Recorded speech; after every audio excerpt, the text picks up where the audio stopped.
देखा जहां गरीब रहते थे, बड़े पैमाने पे झोपड़पट्टियां थी, वहां पर आग लगाई गई कि आग लग गई। आखिरकार भ्रष्टाचार कर करके एनओसी क्यों दे रहे हैं? कोई अपने पिता को फोन कर रहा था, कोई अपने भाई को फोन कर रहा था कि इतने बड़ी संख्या में छात्रों की जान चली गई।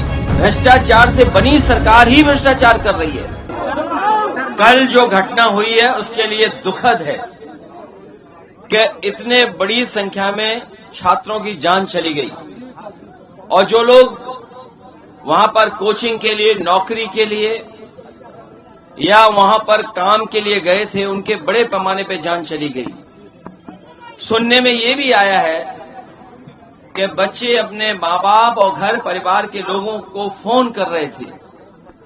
कोई अपने पिता को फोन कर रहा था, कोई अपने भाई को फोन कर रहा था।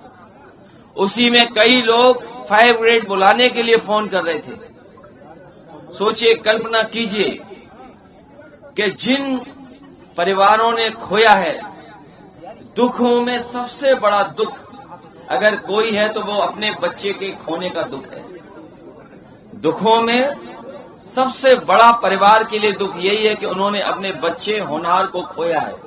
ये दुखद है और सच्चाई तो ये है कि भ्रष्टाचार सब मानकों के ऊपर है। भ्रष्टाचार से बनी सरकार ही भ्रष्टाचार कर रही है और उसी का परिणाम ये जान चली गई। लखनऊ में कोई पहली बार जान नहीं गई है। आपने देखा जहां गरीब रहते थे, बड़े पैमाने पे झोपड़पट्टियां थी, वहां पर आग लगाई गई कि आग लग गई।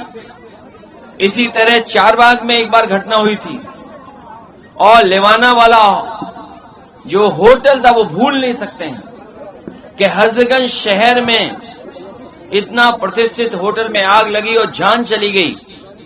और आज हम लोगों ने कल ही देखा है कि कितने बड़े पैमाने पर बच्चों की जान चली गई, नुकसान हुआ और रेजिडेंशियल एरिया में ये कॉमर्शियल एक्टिविटी चल रही थी।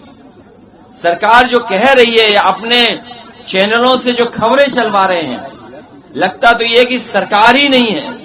क्या 10 साल से कोई सरकार नहीं है? सरकार की जिम्मेदारी क्या बनती है? और एनओसी देने वाले लोग आखिरकार भ्रष्टाचार कर करके एनओसी क्यों दे रहे हैं? उसके लिए जिम्मेदार कौन है? और अगर कार्रवाई हुई है, ये सामान्य घटना नहीं है। जब आप फायर के मानकों पर कोचिंग बंद कर रहे हैं तो कम से कम सरकार को देखना तो चाहिए था कि और जगह जांच करते। भारतीय जनता पार्टी की सरकार में जो नक्शे पास हुए हैं, जिनको एनओसी मिला है फायर का, कम से कम उनकी ठोस जांच होनी चाहिए। जो घटना आज हुई है, कल हुई है, वो दोबारा घटना न हो। अगर आप ये वीडियो YouTube पर देख रहे हैं तो हमारे चैनल को सब्सक्राइब कर बेल आइकन दबाएं और Facebook पर देख रहे हैं तो हमारे पेज को लाइक करें।